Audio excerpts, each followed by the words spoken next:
Welcome back to my channel. Today, we step into the courtroom that silenced the Brown family facade, until Meri walked in with a single folder that changed everything. He swaggered into court like he still owned the world. Kody Brown, chin high, ego higher, with Robyn trailing behind him like a shadow that forgot how to smile. But this time, that smirk on Kody's face wasn't confidence. It was denial wearing a mask of control.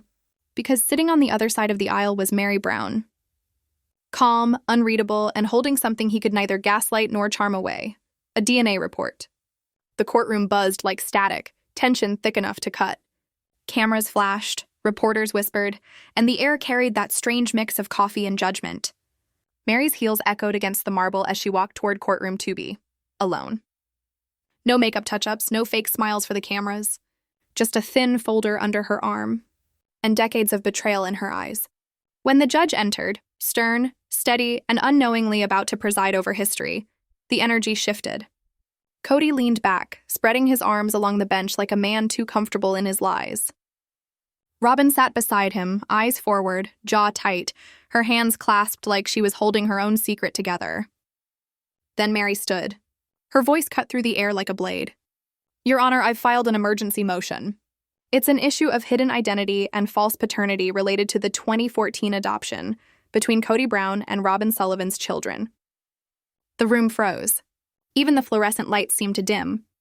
Kody blinked, Robyn's neck stiffened, and Christine, sitting quietly in the back, leaned forward, sensing the storm about to hit. Judge Langford scrolled through her tablet, eyebrows narrowing. "Miss Brown, are you alleging the 2014 adoption was based on fraudulent information?" Meri didn't flinch. "Yes, Your Honor, and I have sealed DNA evidence to prove it." Gasps rippled through the benches. Christine and Janelle exchanged a glance that said everything words couldn't. Robyn's hand shot out, grabbing Kody's wrist, but he didn't move. The mask was slipping. Kody rose slowly, smoothing his jacket like a man trying to iron out his panic. "Your Honor, this is absurd. She's emotional, always has been. The adoption was finalized 10 years ago. This is defamation, not fact." Meri's eyes didn't move. "Finalized on the basis of a lie." The judge's voice dropped low. "Then we'll hear sworn testimony. Proceed." Meri placed her hand on the Bible, and the room went still. Even the cameras stopped clicking. Her voice didn't tremble once. "For years I stayed quiet, because I thought revealing the truth would destroy what little was left of our family. But silence became complicity, and I refused to be complicit any longer. This isn't revenge.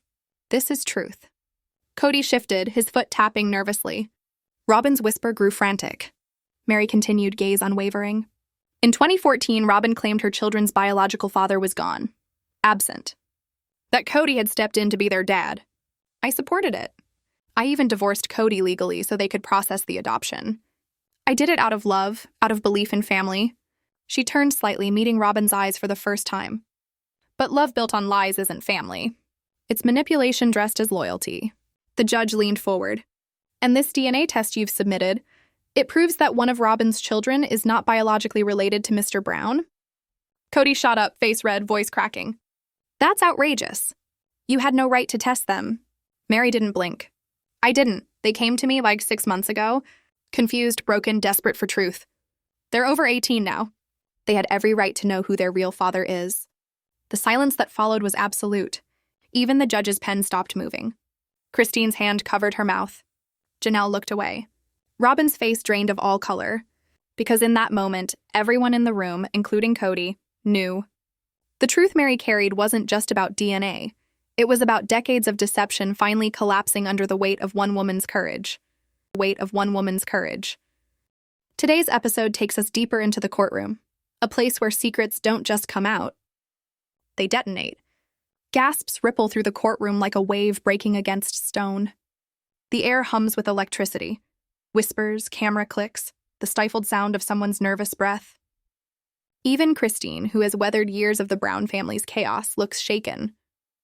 Because sometimes the truth doesn't scream. It seeps, quietly, slowly, until it poisons everything you once believed was safe. Judge Langford's expression hardens, shocked but composed. "This changes the nature of the motion," she says, adjusting her glasses. "I'll need to review these findings. But for now, we proceed with Mr. Brown's testimony." Kody rises too fast. His face burns red, his composure cracking beneath the weight of exposure. He storms to the witness stand, swears himself in, and sits with the air of a man desperate to control a collapsing narrative. My former wife, he sneers, motioning toward Meri, has spent years trying to destroy my character. I was a good father to all of our children. I adopted Robyn's kids because they needed love and stability. There was no deceit. The judge raises a hand. Mr. Brown, stick to the facts. Kody exhales sharply. I signed those adoption papers in good faith. Robyn told me their biological father wanted no part in their lives. I had no reason to doubt her. From behind her table, Meri speaks, softly, but the words slice clean. You had every reason, Kody. You just didn't want to know. Robyn's hand flies to her lips. She whispers something under her breath, too low for anyone to catch. The judge turns her gaze toward her. Miss Sullivan Brown, you'll testify next. And let me remind you, any falsehood in an adoption case carries legal consequences. The tension is a living thing now. Meri stands, lifting the unsealed envelope. Her movements are slow, deliberate. Every eye follows her as she walks toward the bench. When she sets it down before the judge, it's like she's placing a live bomb between them. This is the original report, she says. I haven't opened it. I wanted the court to see the truth first. Kody bolts upright, voice trembling with fury. You don't know what you're doing, Meri. She turns, gaze unflinching. I know exactly what I'm doing. Moments later, Christine Brown takes the stand. She doesn't want to be there. Not like this. Not under the camera's glare, testifying about the family she once defended with her whole soul. Her fists clenched together, knuckles pale. The courtroom smells of old wood, coffee, and betrayal. Across from her sits Kody, arms folded, face carved into stone. Robyn refuses to meet her eyes. Meri sits still, silent strength made flesh. And Janelle? She gives one small affirming nod. That's all Christine needs. The judge leans forward. Miss Christine Brown, do you swear to tell the truth? I do. Silence falls heavy, thick enough to choke on. The judge nods. You may proceed.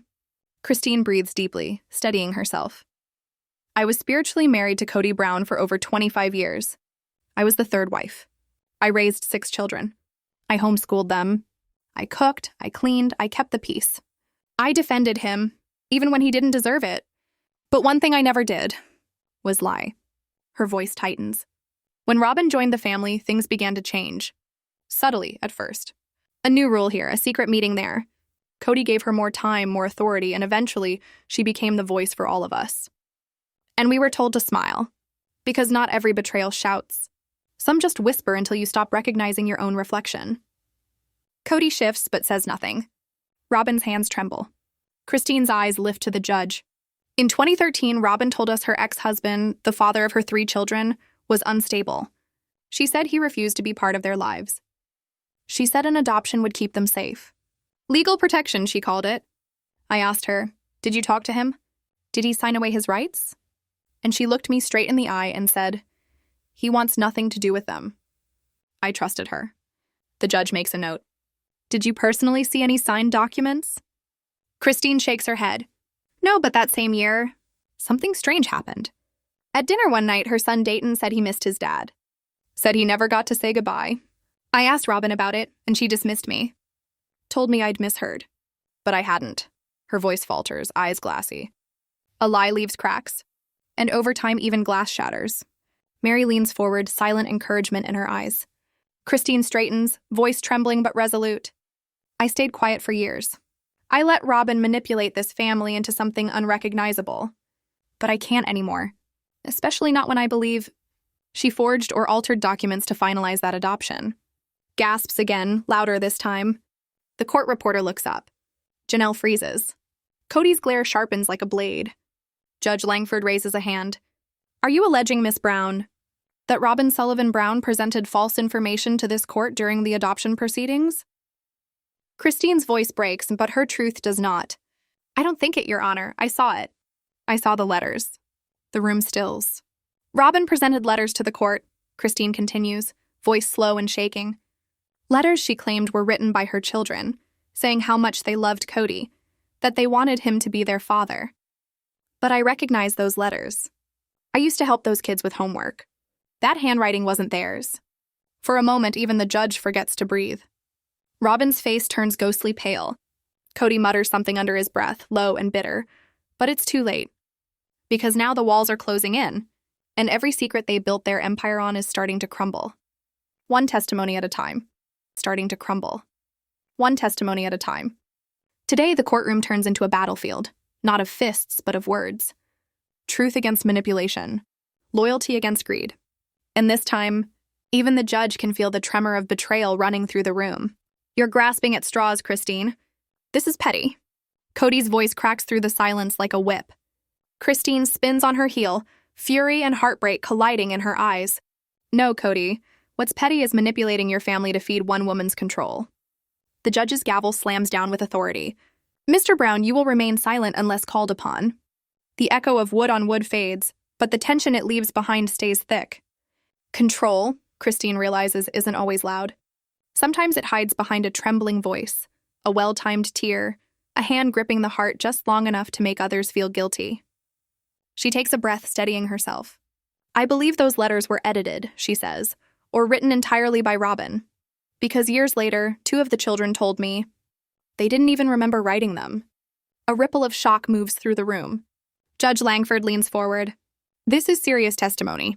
Miss Sullivan Brown will be called to respond. But before we proceed, Ms. Brown, do you have any additional evidence? Christine hesitates, then pulls a yellowed envelope from her bag. Her hands tremble as she holds it up. Yes, Your Honor. This is a photocopy of a journal entry I wrote in 2014, the day after I found one of those letters lying on the kitchen counter. Something about it felt wrong, so I copied part of it into my journal. I didn't know what else to do back then. She hands the envelope to the bailiff, who carries it to the bench. The courtroom holds its breath as the judge reads the page. A long pause. Then, this handwriting does not match the other samples we've reviewed, Judge Langford says slowly. At first glance, this raises legitimate questions. Robyn finally speaks. Her voice barely exists. I didn't do anything wrong, she whispers, eyes glassy, face pale. Christine's gaze hardens, not in hatred, but in sorrow. For the first time in years, she isn't afraid. She looks at Robyn and speaks softly. You changed this family, Robyn, but not in the way you thought. Robyn's chin trembles. You were always jealous of me. Christine shakes her head. No, I was afraid of you. Because you never had to shout to take control. You just cried. And Kody always believed your tears. A tear can silence a room faster than a fist when it's weaponized.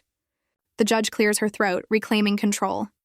This court will review all handwriting samples during evidence review. We will proceed with further testimony tomorrow.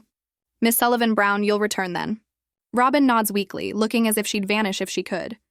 Christine steps down from the stand, passing by Meri, who gently takes her hand. A brief, silent act of solidarity that says everything words can't. In the gallery, reporters are already typing furiously. One whispers to another, "That's going to trend tonight." Christine sinks into her seat beside Janelle, her breath shaking. "I thought I'd break," she whispers. Janelle's lips curl into a bitter, knowing smile. "You didn't break, Christine. You broke them." The judge announces recess. This court will now adjourn until further review. We will reconvene tomorrow for the testimony of Ms. Robyn Sullivan Brown. All presented evidence, including the DNA report and the journal entry, will be entered into record.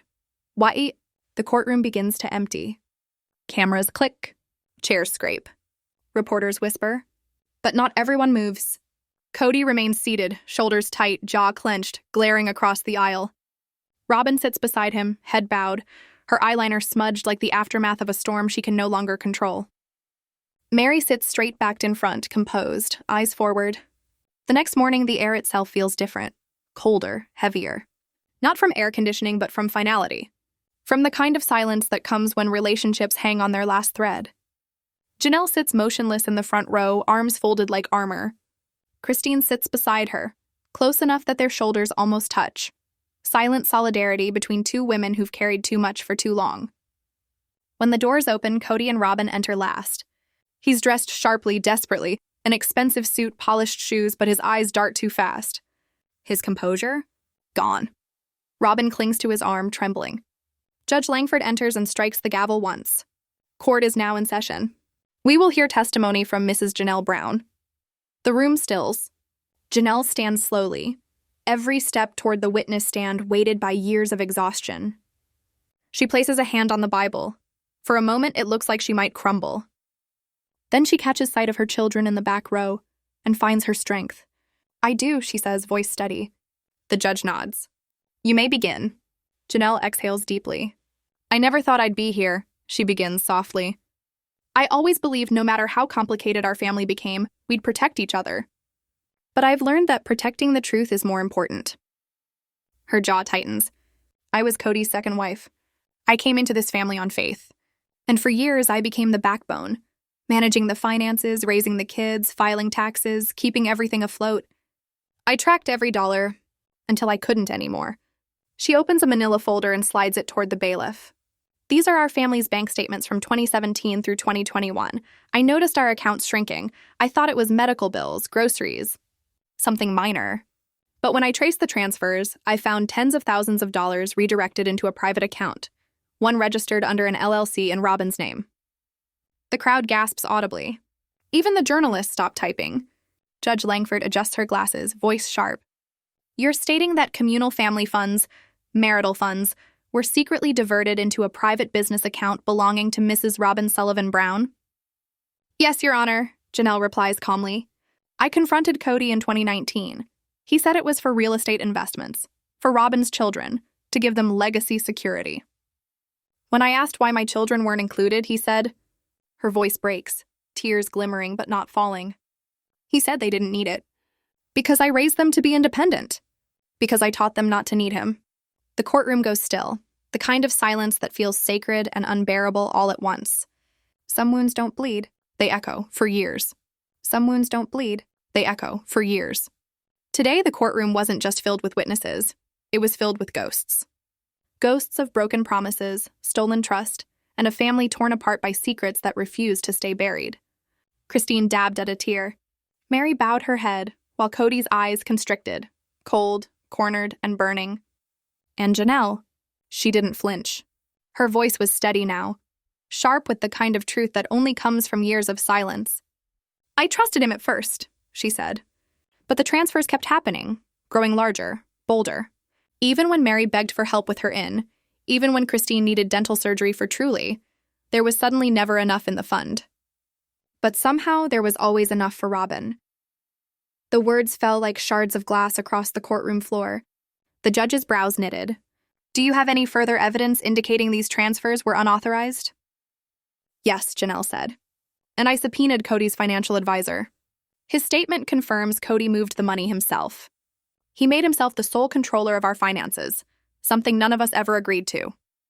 The courtroom murmured in shock. The judge flipped through the pages Janelle handed over. "This court will make these statements part of the official record," she declared. That's when Kody erupted. He shot to his feet, his voice cracking under pressure. "This is a witch hunt. I built this family. I provided for everyone, and this is how you repay me?" The judge slammed her gavel so hard the sound rattled the walls. "Mr. Brown," another outburst, "and you'll be held in contempt." Robyn tugged gently at his sleeve, but he shook her off like a fly. Janelle stood taller. Her voice didn't waver. "You didn't create a family, Kody. You created a spotlight. Control isn't love, and love doesn't demand silence when truth is bleeding." The judge leaned forward. "Was there any written contract defining how money was to be divided?" "Yes, Your Honor," Janelle replied. "A family charter. Written in 2012, signed by all of us, Kody included. It stated that all family income was to be divided equally. I've submitted it for the record." The judge nodded gravely. "Confirmed." Janelle turned her gaze to Kody, really looked at him. "You manipulated us. You used the photo of togetherness to build your new dynasty with her. And the rest of us? We were just props for the cameras." Kody clenched his jaw. Robyn whispered softly, "We thought it was best. For the family." Janelle's response sliced through the air. Then why keep it a secret? The judge's voice turned cold. "Miss Sullivan Brown, you will have your chance to respond tomorrow. For now, this court recognizes that there may have been significant financial misconduct. Mr. Brown, you are ordered to provide full transparency of all accounts in your name and joint ventures with Ms. Sullivan Brown within 5 business days. Failure to do so will result in subpoena." She paused, glaring directly at him. "A legacy built on secrecy is no legacy at all." Janelle exhaled. Not relieved, but emptied. Meri leaned in and whispered, "You okay?" Janelle gave a tired smile. For the first time in years. Across the room, Kody was sweating through his collar, scribbling furiously on a notepad. Robyn sat rigid beside him, staring into nothing. Christine leaned closer to Janelle. They never thought we'd break ranks. No, Janelle murmured, because they never thought we'd find each other again. The judge stood. We'll reconvene after lunch. Final testimonies tomorrow, including Ms. Sullivan Brown's, and review of the submitted DNA evidence. Kody shot up. Your Honor, I'd like to dismiss the DNA report. It's invasive. It's hearsay. Motion denied, the judge said flatly. This court will review all submitted evidence, including the sealed DNA file. Kody's face drained of color. Meri smiled faintly. Truth waits patiently, she whispered, but when unsealed, it never leaves quietly. The next day, the courtroom was colder. Not from the air conditioning, but from the distance between the Browns. Christine, Janelle, and Meri sat together, united in silence. Robyn's makeup was smudged, her eyes raw. She clung to Kody's arm as if gravity itself depended on him. The bailiff brought forth a sealed envelope, the DNA report. For 2 days, it had sat in a locked cabinet. Now it waited to speak. The judge sliced it open, unfolded the paper, and read aloud. Filed by a certified laboratory 6 months ago, this test concerns the biological parentage of Mr. Kody Brown and the minor known as Dayton Sullivan. The findings indicate a 0% probability of paternity. The silence that followed wasn't quiet. It was devastating. Christine gasped. Janelle froze. Robyn let out a strangled sob, collapsing into her hands. Kody didn't move. He stared forward, blank, hollow, as if his soul had walked out before his body. Then the chair scraped violently across the floor. This is fake, Kody shouted. You think a piece of paper can rewrite my life? Meri finally spoke, her voice low and steady. Then why does the test say otherwise? Kody turned on her. You don't know what you've done. I know exactly what I've done, Meri said. I stopped pretending. Robyn lifted her tear-streaked face. It wasn't supposed to go this far, she whispered. The judge leaned in. Mrs. Brown, what do you mean by that? Robyn hesitated, trembling. We just wanted to protect the family of the show. No one was supposed to check anything. Christine stood. You lied in court documents, Robyn. Robyn's voice cracked. You don't understand. The network wanted a perfect family. Kody said, stop talking. Kody barked. But Robyn didn't. He told us if we signed the papers, everything would be fine, that it was just a formality, that the kids needed his name so we wouldn't lose the contracts. The judge slammed her gavel. Enough! Are you acknowledging false information was presented during the adoption hearings? Robyn's voice broke into a whisper. I didn't forge anything. I just didn't correct what Kody said to the lawyer. Meri's voice trembled. You knew. You let me lose my marriage over that. Kody banged his fist on the table. You wanted out. Don't twist this. No, Meri said quietly. I divorced you so you could be the hero you wanted to be. The room froze. The judge's pen hovered midair. Robyn's breathing hitched. Kody's face darkened. You told me everything was clean, he hissed. I thought it was, Robyn whispered. Meri's voice cut through one last time. You ruined yourself, Kody. The moment you stop defending a lie, that's when you finally start living the truth.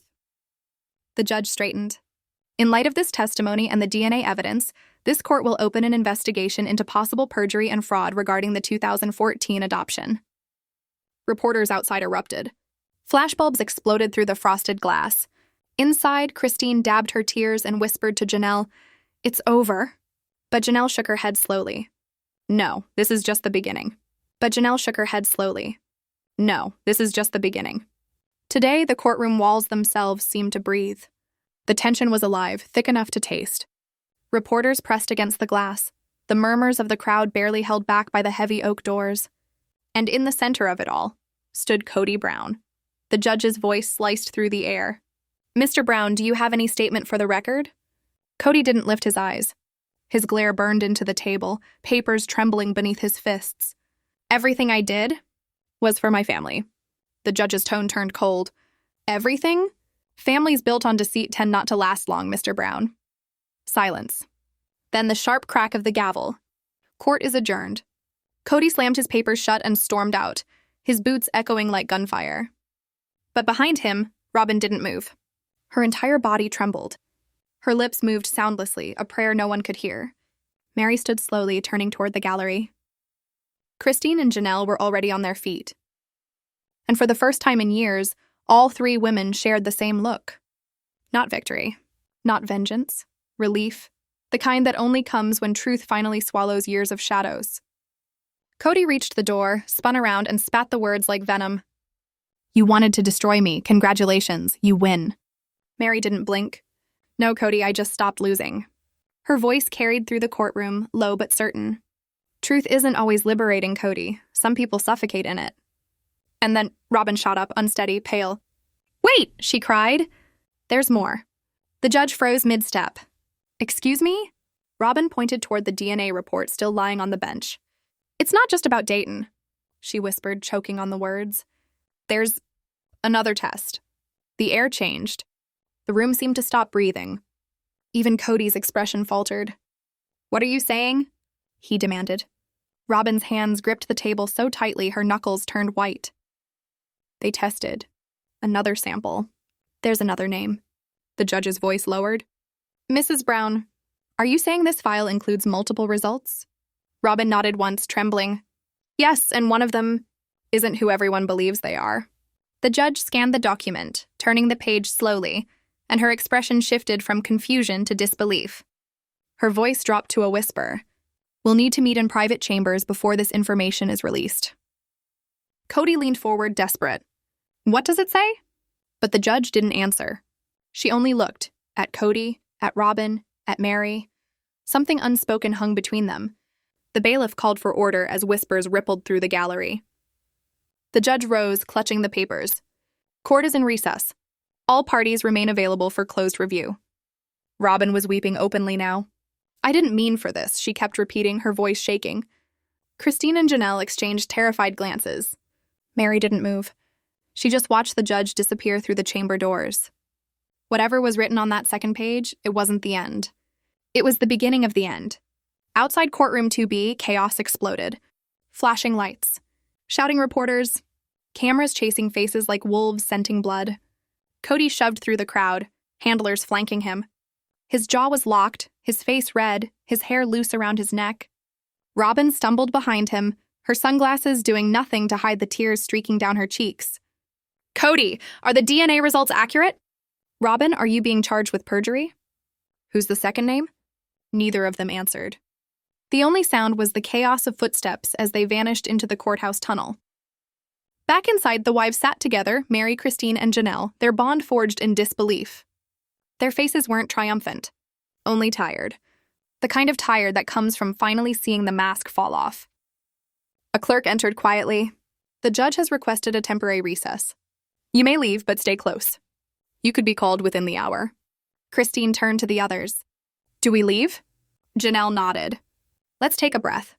For once." They walked out together, not as shattered wives, but as women united by pain. Sometimes healing doesn't start with answers. It starts with standing together in the dark. By evening, the storm had gone digital. Brown family DNA trended worldwide. Talk shows dissected the case, Reddit buzzed with theories, and Robyn's trembling face replayed on every network. Meri stood outside the courthouse, leaning against the stone wall, her phone ringing nonstop. Calls from friends, journalists, strangers. She ignored them all. She didn't want applause. She wanted peace. Christine joined her quietly. "I keep seeing Robyn's face." When she heard that second name, Meri didn't look up. She knew. She's known longer than any of us. Janelle came over, her phone shaking in her hand. "One of the reporters says the second name might come from inside our own family line. That someone tampered with one of our children's records." Christine froze. "What?" Janelle nodded grimly. "If that's true, this isn't just betrayal. It's something darker. Silence. Because betrayal between adults is one thing. But when it touches their children, that's something unforgivable." Moments later, the bailiff reappeared. "The judge will reconvene in chambers. Only those named in the report are to attend. Mr. Brown, Mrs. Sullivan Brown, and Ms. Meri Brown." Christine and Janelle locked eyes with Meri. "We'll wait," Christine said. Meri nodded and followed the bailiff down the narrow corridor into the judge's chamber. Inside, the air was heavier. No cameras, no crowd. Just the truth waiting to be spoken. Judge Langford entered, opened the manila envelope, and spread the report on the table. "You're here because this file contains more than one DNA result," she began quietly. The second test was filed only 8 weeks ago, and it concerns someone unexpected. She turned to Meri. It was requested by the same young adult who submitted Dayton's test. But it isn't about him. Meri's voice cracked. Then who? The judge flipped the page, eyes narrowing as she read aloud. Subject B, Ariella Mae Sullivan Brown. Alleged father, Kody Brown. Result, 0% probability of paternity. The room froze. Robyn let out a strangled sob, her body collapsing forward. Kody's face went blank, like a man who's just been shot and doesn't know it yet. Meri whispered, "That's her youngest daughter." The judge nodded solemnly. "Yes. According to this, Mr. Brown is not Ariella's biological father." Kody leapt to his feet. "This is a mistake. That child is mine. Robyn told me—" The judge raised a hand sharply. "Sit down, Mr. Brown." Robyn's sobs grew louder. "It was one night. Before we were married, I thought it was yours, Kody. I wasn't sure. But when the cameras came, when the wedding happened, I couldn't undo it." Kody's voice cracked with horror. "Who was it, Robyn?" Her eyes glistened with shame. "It doesn't matter. He's gone. He doesn't even know." The judge exhaled heavily. "Given this revelation, further investigation will be required to determine whether any fraud was committed, in contracts, tax filings, or documentation tied to the show." Kody slammed his hand on the table. "You think I knew? You think I wanted this?" Robyn tried to reach for him, but he pulled away. "You may all leave," the judge concluded. "Expect to be recalled within 48 hours. Meri rose first, her expression unreadable. Behind her, Robyn collapsed in tears. Kody caught up to her in the hallway. "You got what you wanted," he hissed. "I'm humiliated. Is this justice?" Meri turned, calm as stone. "Justice? No, Kody, this wasn't about revenge. It was about the truth, something you lost a long time ago." He had no reply. Just silence. When Meri stepped out into the daylight, Christine and Janelle were waiting. One look at her face told them everything. "It wasn't just Dayton," she whispered. Christine covered her mouth. Janelle's eyes darted to the waiting press outside. Reporters shouted questions, flashes burst like lightning. "Meri, what did the judge say?" "Christine, is there truth to the second child rumor?" "Janelle, is the show canceled?" They didn't answer. As they reached their car, a reporter yelled, "What happens next?" Meri paused at the door, turned slightly, and a faint, haunting smile crossed her face. "Next?" She said softly, "Now, the truth finishes what it started." She said softly, "Now, the truth finishes what it started."